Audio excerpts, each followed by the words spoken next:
For all of us, it's about predicting where the consumer is going and getting half of it right. One of the things we want to do is create ads that don't suck. Embracing change creates great possibility. I'm Alan Hart, and this is Marketing Today.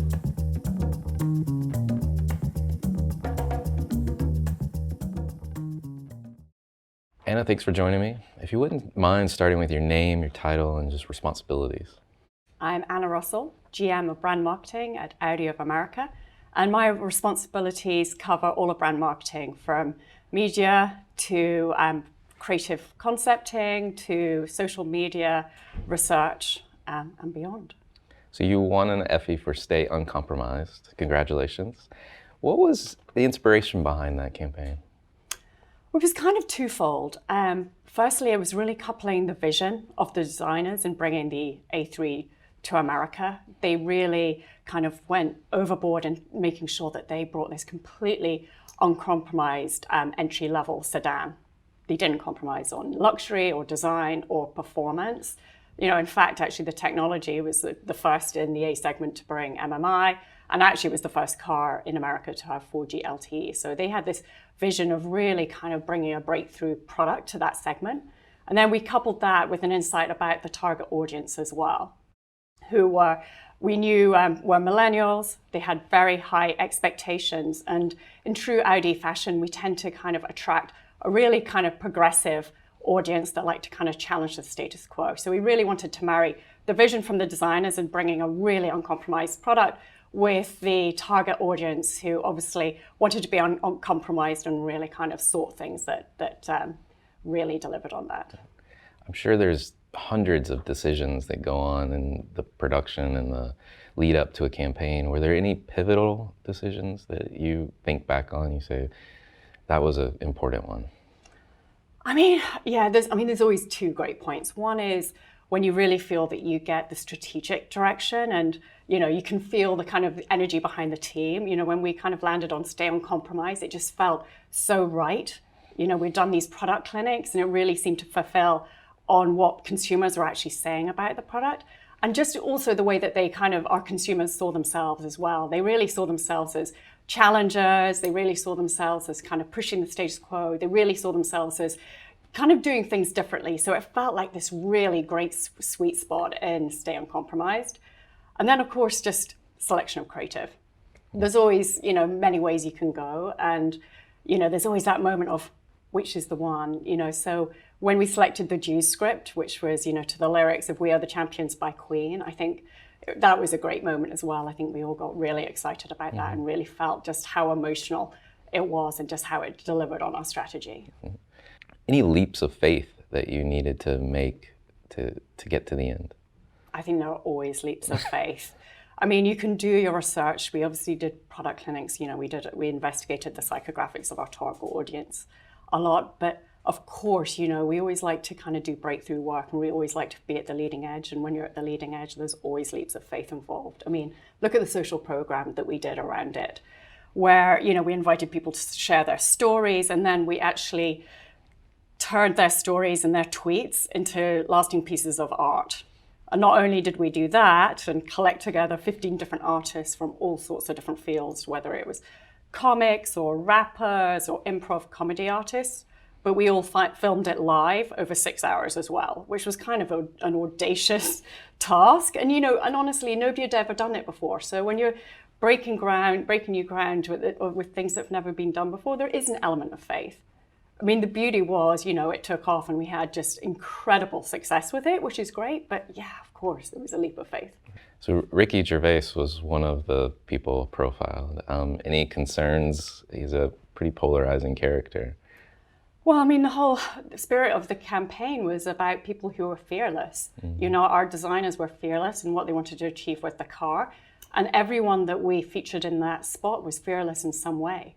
Whether it was Lindsay Adario and her photojournalism in Darfur, to Ricky Gervais, who's turned down really huge parts because he's really uncompromised in the types of parts he he wants to do, and he's polarizing because he speaks his mind, and that's something that, you know, we really appreciated. He has integrity, and that's something that we kind of really live by at Audi. Everything's got to have substance, everything's got to have integrity, and, you know, Ricky Gervais definitely delivered on that. So what was the primary goal behind the campaign? Was it to take market share from your competitors, upsell an existing car buy from somewhere else? What was that goal? Well, our research showed that the A segment was going to be a huge growth opportunity here in America. So we felt it was a great opportunity to bring in actually first-time luxury buyers. Really, you know, our goal was to bring in 70% conquest new to the category. So a lot of it was actually about growing the whole category and making sure that we brought in those first-time buyers. Of course, it's always wonderful to get market share from competitors, but we knew to get to kind of our ambitious sales goals, honestly, we'd need to conquest from the mainstream and bring them into the luxury sector.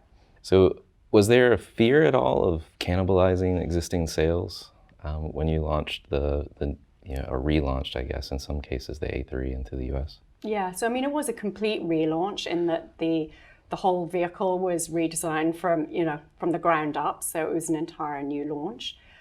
Of course, you know, it's something that we watched, but I think what was really interesting is, one, that we brought in completely new buyers to the segment, and actually what we saw was the A4 actually did really well on the back of the A4. On the back of the A3 advertising. So what we found was a lot of people came in for the A3, but a lot of people also upgraded to the A4 because they wanted a bit more space. So actually we found that the two sat really well together, and we found that actually the A4, because of all of the noise in the marketplace and how many new consumers we were bringing into the brand, actually benefited from it. But of course it was a concern, but we were very fortunate in just seeing the dynamic play out, that actually we just brought more people into Audi altogether. So how did you come up with the key customer insight? Was there a specific way in which you did that? I mean, we started with the product. We did a series of different product clinics just to see how, you know, the A3 stacked up against its competitive set. And, you know, one of the things that we kept on hearing from consumers was the fact that, wow, the attention to detail, the performance, and just the incredible amount of tech. They couldn't believe that we were bringing this in an entry-level vehicle, that every bit was through and through, and they were like, wow, you haven't compromised anything. So this word of compromise kept on coming up, whether that was how the designers talked about how they put the car together, to even how consumers talked about the product. And one of the things that we know about Audi is people see this great affinity between them and the Audi brand. You know, in terms of, you know, there's this kind of sense of humor, a slight sense of irreverence, but actually underpinned by kind of great performance. So, you know, when people were using the wording of uncompromised, you know, they also kind of were reflecting their own approach to life as well. So we felt there was this really great sweet spot there. So talking to customers, were there any other ways in which you were doing research or really trying to understand what motivations were? Yeah, I mean, we undertake a series of different studies, whether that's syndicated studies or kind of custom research. So this was such a big product launch, obviously we did quite a series of consumer insight work to really understand the psychographics and the mindset of the audience, and to make sure that we really genuinely kind of connected with something that was meaningful for them, so that we could kind of bring, obviously, market the product in the most appealing way. Because at the end of the day, our goal was to drive demand and make sure that people came into the dealerships, and kind of wanted to make sure, obviously, that the A3 was seen as hot. And, you know, I always say our products are so amazing. We just want to make sure that we can get people so that once they drive an Audi, they never look back. You know, our goal is to drive enough people into the dealership so they can actually experience the amazing nature of our cars. So honing in on the customer language seemed to be one of the most important pieces, and maybe even made it into the campaign around Stay Uncompromised. This notion, despite all of the data and psychographics that you had, I'm just wondering, did you think about that as you were developing the campaign? I'm just curious. I mean, it was something that really came through when we looked at the product, you know, the consumer clinics, and the fact that that was how they were kind of describing the car. And that was almost the thing that was kind of the biggest moment of surprise, that you could get this entry level that was uncompromised. And even the way they talked about, you know, the people that they respected in business. You know, this whole movement from a CEO just being in a suit to, Mark Zuckerberg or Jack Dorsey or, Blake from Tom's, there was this whole kind of movement of kind of millennial leaders kind of really kind of shaking things up and being very uncompromising about the way they did business and being very, very true to their vision. And that was definitely something that came through when we were talking to consumers, and asking them about the role models they see in their lives. So they felt like there was this really good match between who they wanted to be, who they aspired to be, and also what they were looking for in the product that we were bringing. So I want to pick up on one other thing you said earlier in the conversation around getting this idea and then taking it to market and all the various aspects of the campaign. How did you make those decisions? TV versus how you're going to promote the campaign, potentially digital. I'm just wondering what was behind those decisions. How did you plan the campaign, if you will? Well, we work with our partners. MediaCom obviously do all of our media planning, and Venables Bell & Partners is our lead creative agency. So really, we kind of gather together and clearly look at all of the data, which is what is the best possible way to meet our consumer in the most relevant way. So, and that's multiple touch points. As we know, people are watching TV on dual screens, so making sure that we had really smart digital programs that complemented what we were buying on television. Clearly, social is huge for this demographic. And we really wanted to tap into the fact that this demographic loves to create, loves to share their stories, so putting them front and center and really making them the heroes of the stories and bringing their stories to life. So really, we really kind of were helping them kind of capitalize on those memories and kind of drive it forward that way. So you had a team behind you, I'm sure. How did the team play a role in the success of the campaign? Oh, the team is everything.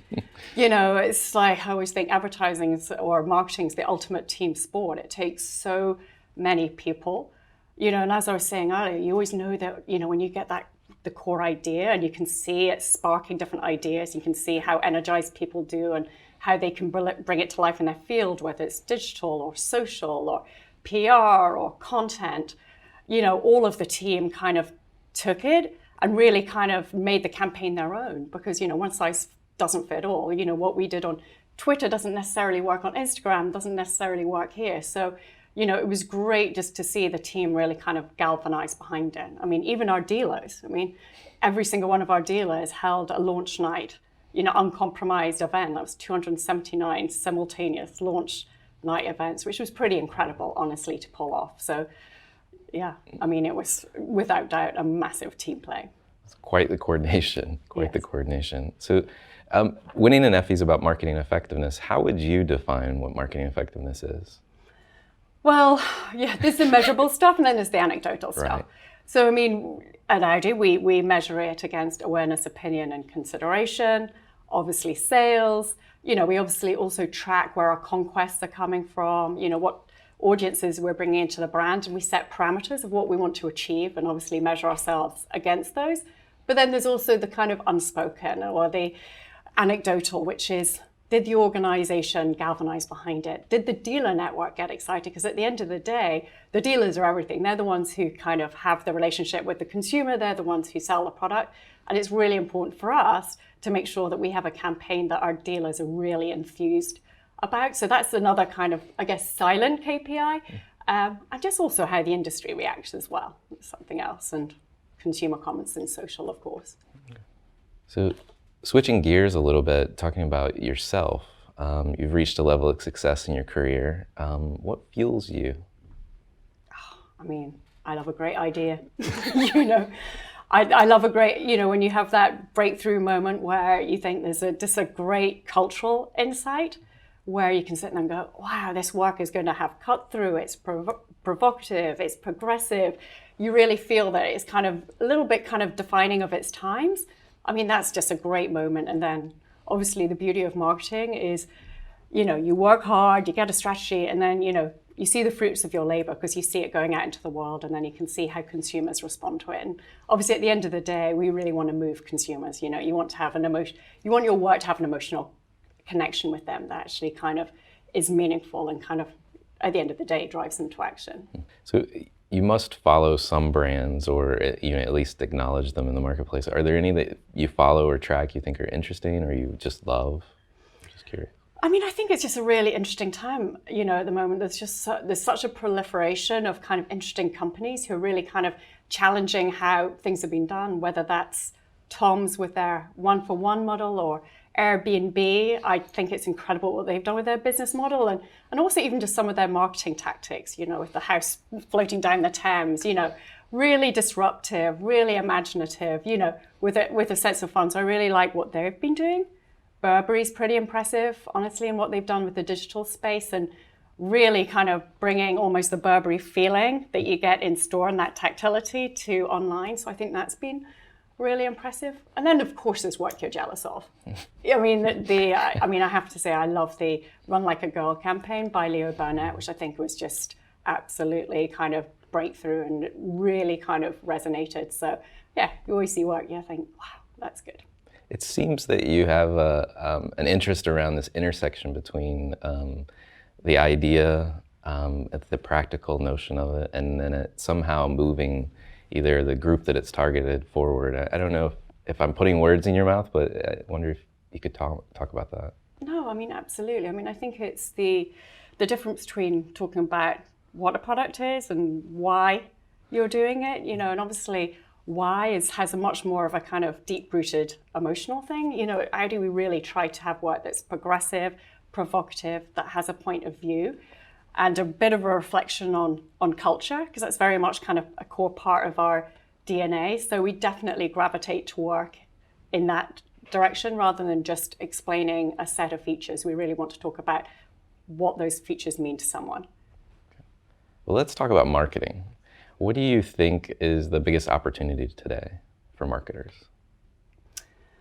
Well, I mean, the tech explosion. I mean, which is, from artificial intelligence to augmented reality to the proliferation of apps. Data is obviously a huge one because we're collecting data, in an unprecedented scale, really being able to kind of micro target people. So, I mean, I think that's really exciting, but it also poses a huge challenge. One is obviously fragmentation, because how can you be at all these different places with a kind of, the singular soul of a message, but yet you actually have to adapt it to each different touch point, because people are in a different mindset at each touch point. So that's quite a challenge for marketers. So you have this great opportunity offered by data and all of these new platforms. The other side is, how do you cope with the fragmentation, and how do you fuel them with the content that they need? So I think it's a really interesting balance. Any tips or suggestions you would have to marketers to help maintain that balance? Authenticity. I mean, I think if there's one thing that I'm most proud of, I think, in our social approach, is the fact that we really try to be authentic in each of the channels. We definitely have moved away from matching luggage and pushing a message. What we do on Snapchat is very different from Instagram. That's really quite different from what we do on Twitter. It takes a lot more work. And as I was saying, it takes a lot more heavy lifting in terms of just content creation to make sure that you genuinely have an authentic voice and you're adding some value. You're not just being there to create noise, but you actually, you want to actually kind of either entertain or inform or actually give consumers something that they didn't have. What would you predict for the future? I think search is going to be really interesting because, obviously search was built on searching for information. I think it's going to definitely evolve in searching direct to action. I mean, you look at everything from Uber and all of these different apps, which, are kind of feeding you the information that you need. So I think search is kind of going to evolve a lot into kind of really almost predicting behavior a little bit. I mean, we did a spoof thing for April Fools with an autonomous chair that could actually sync to your computer and actually could read where you were meant to be at what point and take you directly to the meeting. It's like, though it was fantastical, you're like, well, it's maybe not so far. There probably is a time that actually knowing all this data about you, that things will sync with your calendar, will know that you're going to go to that meeting, which means you need an Uber, you've made this lunch appointment, and Open Table will be able to track that and feed you up, restaurant recommendations and stuff. So I think that's a really kind of interesting sphere of, I think, apps and search will change. The one thing that holds true is storytelling. You know, people still love a great story. People still love an emotional connection with the brand. And, you know, with over the last 10 years, I mean, just the power of people has grown, you know, whether that's through social media, and you look at things like Kickstarter, just the ability of, you know, people to galvanize and connect with one another has grown. And that presents a great opportunity for people, because they obviously, the word of mouth thing. It also presents a challenge for brands as well, which is why it's so important to be authentic. So if you're not, that might not play out so well. Well, thank you very much. It was nice Great. meeting you.